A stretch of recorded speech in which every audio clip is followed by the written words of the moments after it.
Hi, I'm Yvonne. I'm an Associate Wealth Advisory Director with Financial Alliance. And here with me today we have... My name is Damien. I'm a Wealth Advisory Director, also with Financial Alliance, and I guess that's why we are here. Yeah. Right? So let's hear a little bit more about you.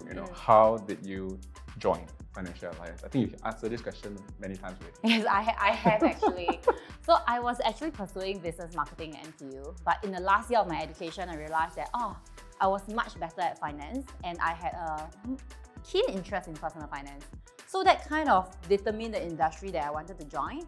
And I was also considering like employment as a whole, and I realized that self-employment would suit me better because I grew up in an environment whereby I was really given a lot of autonomy and freedom to decide how I spend my money, how I spend my time, right? So my parents left it up to me to decide when to study, when to go out, or when to watch TV.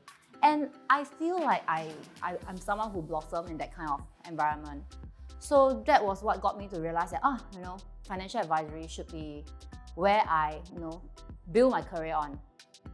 And why Financial Alliance? I actually spoke to 9 different companies. Yeah, I'm the prudent person. FA tourism. Yeah. So I spoke to banks, I spoke to insurance company, I spoke to independent financial advisory firms. And I think after speaking to IFAs, right, I realized that this is the platform that I need to be on because I care about freedom and I care about choices. And that's basically what IFA provides us. Why Financial Alliance? Well, we are the largest IFA in Singapore. True. And yeah, even back 12 years ago, right? So, and I still remember when I first went to Financial Alliance for an interview and to take a look around. I remember feeling like the management was very grounded. Yeah, so that was something that's important to me. I think a lot of other advisors say this as well. Yes. And I think it's important, especially in self-employment, right? You need somewhere to go back to. Yeah, and for me, I was lucky. The mentor who introduced me to Financial Alliance was someone who I believe could teach me a lot, and he did. Yeah, so everything lined up, which is the reason why I joined IFA and Financial Alliance and have been here since. What about yourself? My story, a bit different from you, because you came out straight to this place, which is very commendable. Yeah. A lot of guts. Yeah. Mine was a little bit more cookie cutter. I was an ex-banker for a decade. Reveals your age. Previous age, right? Yeah. Then before I decided to join Financial Alliance. Not as many as you, not 9 companies. I think I interviewed with probably about 6 or 7 firms. Yeah, before I firmed up my decision. Again, yes, yeah, so I had to keep that there.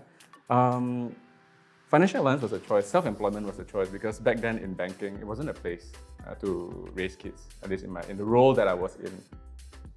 And I find that it took away a lot of my time away from family. I didn't want to go back 1.5 days on weekends to get stuff sorted out. Right? And at that point in time, my wife was already in the financial advisory space. So it became a very natural extension that, okay, let's partner each other. And we came out and yeah, before you know it, it's close to another decade gone. Right? So Financial Alliance, why we eventually chose it after the entire beauty parade, the beauty pageant, it has its strengths. And I think one of them, right, is definitely what you said. Management is very grassroots. They listen from bottom up. I love it. They take feedback from the ground, they implement it. And this so many years with the company, we've seen so many improvements, right? And they take what we say seriously. But I think, that's on the advisor end. I think that being an IFA has so much value add. Yes. So I'm the kind of person that likes to read a lot, even all kinds of stuff from fiction to non-fiction. So the value that I can give my clients is those that don't like to read product summary, I do for them. And instead of just focusing on one company, now we have 17 different providers. Yes. And I think that's where we add value to them because the devil's in the details. And a lot of things, whether can claim, cannot claim, what it promises to do, is really in black and white. It's people that rely on verbal promises or just based on pure trust. Nothing wrong with trust. Yeah. Right? But at the end of the day, having documentation put in front of you, offering people choices, informed choices. Yeah, that's one of the reasons why I chose an IFA instead of just any other place. And Financial Alliance so far has really delivered on all fronts. Yeah. So yeah, happy to be here. Not leaving anytime soon. I think if I put myself in the shoes of like a consumer, if I know that like my consultant, my advisor is on the IFA platform, it gives me that, like what you mentioned, that sense of security, that whatever financial solution that I'm choosing is probably the one that suits me the most because it has already been shortlisted, compared upon. And I feel that the value here is that when we take product solution out of the question, we really focus on our financial objectives, right? So being on an IFA platform, we are able to really focus on what's important, what you really want, and we find the right solution for you. I think that's the biggest benefit of being independent. I think for myself, being independent allows that freedom. You're not compelled to, answer to any provider. You're not compelled to listen to anyone, and it just puts you in that space where you tell me what you want, I'll deliver it for you. Correct. These are your various options. What I like about each, what I don't like about each. What do you think meets you at this place where you are? Because at any season, there'll be some providers for nearly the same homogeneous things. They are more expensive, they're less expensive. Then there'll also be those where even though they are cheap, do they necessarily give you what you want? Correct. Right? You don't want to eventually sell something to someone or, as a consumer, purchase something only down the road. Oh, my advisor never tell me. Right? So being independent allows you to compile all these data sets and present them to people. And then once they decide, it was on equal footing. We went into this with two eyes open, and I think that's the beauty of it. As opposed to, I only carry a little bit, so I have to tell you this is the best bracket of what I can offer. But the industry might have more. You go find for yourself. So IFA means this to me, both as an advisor and as a consumer. And I guess it's also easier for the consumer if they just have to deal with really just one person who really knows them well and allows them to purchase like financial solutions from different providers, right? I mean, if in the event of say, if today I have cancer and I have to speak to like 5 different insurance agents for my claim, I think it will be quite draining experience. Yeah, especially in times of need. I think that's the most common question I get, when we present, that we carry, it used to be 19, now 17, right, in merch. They ask me, so do I have to call all the customer service myself? I said, no, you only talk to me. And this is probably one of the common misconceptions that we hear around also.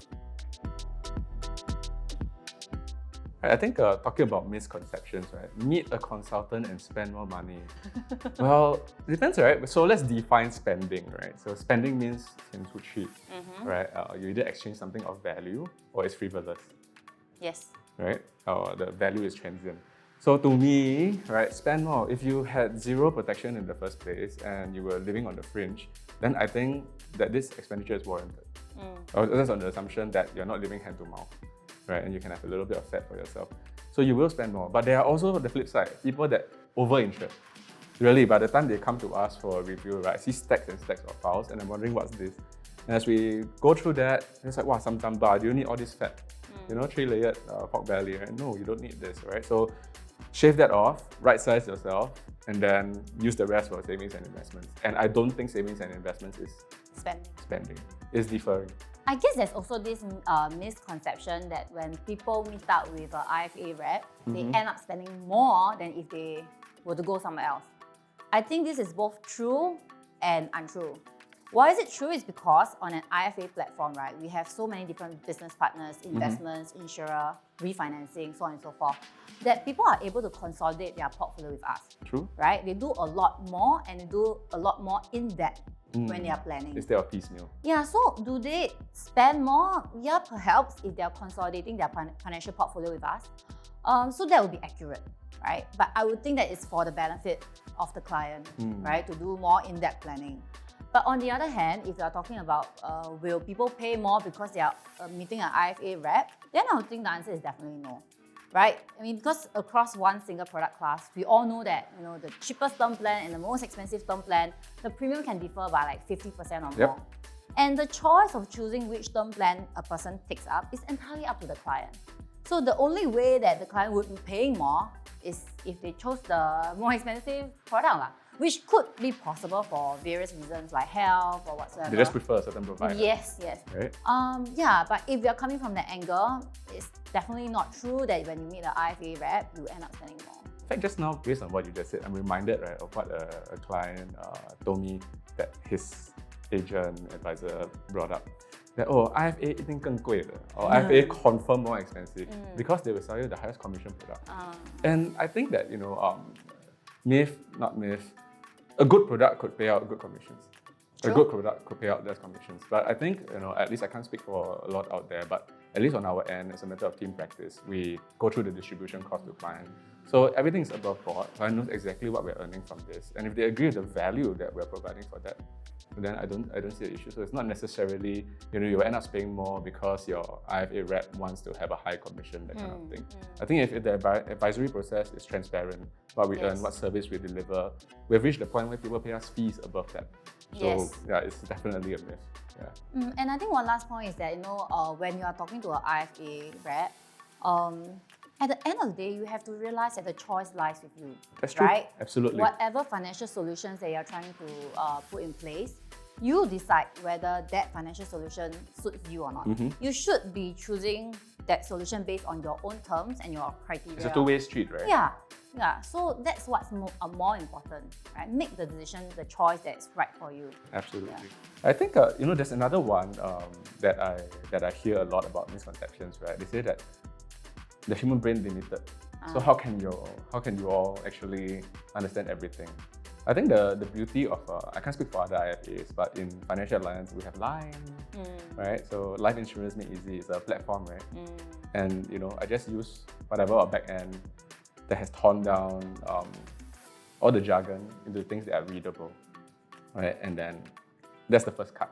Right? When you get rid of all the fluff, you understand what the product is about. At the end of the day, insurance structures are pretty much similar, with only some fine prints being different. You agree? Yes. Right? So then it comes down to, in that fine print, what exactly was the customer looking for? And then we run with that. So when you have a huge brain working behind your slightly smaller brain, by the time it gets to the client, it is well filtered. Yes. There are a lot of noise is gone. So are we able to study everything? Not necessarily, but when you have a whole organization behind you, you can. The misconception here really is that we are doing everything all by ourselves. Yeah, exactly. Because that's not true. If I were to do it all by myself, then I would say, it's not possible because 17 insurers, right? I mean, honestly, it's too much. But because we have that support, I think, like you mentioned, we have that filter to really pinpoint the good solutions, and we focus on those. I think that's what makes it possible and makes the entire IFA, like the platform, possible. Every platform, every product class, right, has, I would say, a target audience. The marketing student in me is speaking. Like, for example, if you are someone who is very self-directed and you are very comfortable with investing and you are able to put aside emotions, then robo-advisory platforms are great. It's cost-effective. There's very low barrier of entry. You can just, with a few clicks, get started. Who don't want cheap and good? Yes, right? yes. Yeah. So if you belong to that segment, then robo-advisory will work out for you. But I do think that not everyone is like that, for sure. And the other point about robo-advisory, from what I've heard, is that it's a bit difficult to really build up your portfolio to a sizable amount, because there will be a point whereby you feel a bit uncomfortable, right? When your portfolio gets big, you will start to wonder, like, is it okay if I continue? Right? And we don't want this kind of reason to stop you from accumulating more wealth. Correct. To continue investing. The objective. Yes. Right, the end in mind. Yeah, so I guess robo-advisories are great when we are talking about a select group of people. But for most, I would think that it may not really help them reach the financial goals because of that mindset, that mental block. And in that case, it would really be much better to work with an IFA rep. I think my thoughts, right, about robos I don't think they need to be mutually exclusive. Yeah. I think robos have that value proposition, like you said, like they are cheap, they give you easy access, and you access various ETFs and the like. As an IFA, when you put that I in there, right, I think immediately you associate it with choice. You associate it with flexibility. Robo-advisor is good to the degree if it helps you access what you intended in the first place. Yes. But say in situations, right, where the market moves against or for you, you cannot buy more of a particular stock if you're in an index. You have to do it manually. True. Right? There are many other instruments where you can use stocks, you can use bonds, you can even use unit trusts. Right? So that lack of flexibility is that trade-off because of cost matters. Right? And so if, like you say, if you're a self-directed person and this portfolio works for you, I think that's great. But if you're self-directed to a point and beyond that, you want to know what are your other options, speak to an advisor too. Yeah. Why focus only on one dish when you can have the whole canteen? Yes, yes. Right? So these are my thoughts on robos. Now, whether they are sustainable in the long run, whether the platforms can continue to burn money in the current Singapore environment. That needs to be seen, right? Because we've heard of some that have gone under already. I think with that consolidation, it's just a matter of time. But yeah, as a consumer though, my hat would be, give me choice. Show me what you can, and I'll put my monies where I think it's worth. And I think as an advisor, that's our job, to pinpoint, where we see the whole bigger picture is going, and then we run together with the client for that. And I think the pros of having one IFA rep or managing your portfolio is also there's that additional layer of person, the human, right, whom you can really ask questions. And as mentioned just now, right, sometimes financial matters is very personal, right? Agree. If your advisor knows you well, he or she will be able to really advise more appropriately rather than just say a robo-advisory. Yep. So that's what I think is another benefit of working with someone. So what you're saying is that we are also one goalpost to financial suicide, right? Why? Because we're the barrier before they buy low, buy high and sell low. Yeah, that's true. Sometimes I think even for myself, right? I mean, I've been investing for a long time. I mean, I also get emotional sometimes when I look at the market. Right? Don't we all? Yeah, we all do. So having that, really someone managing a portfolio, I think you're able to bounce off the ideas.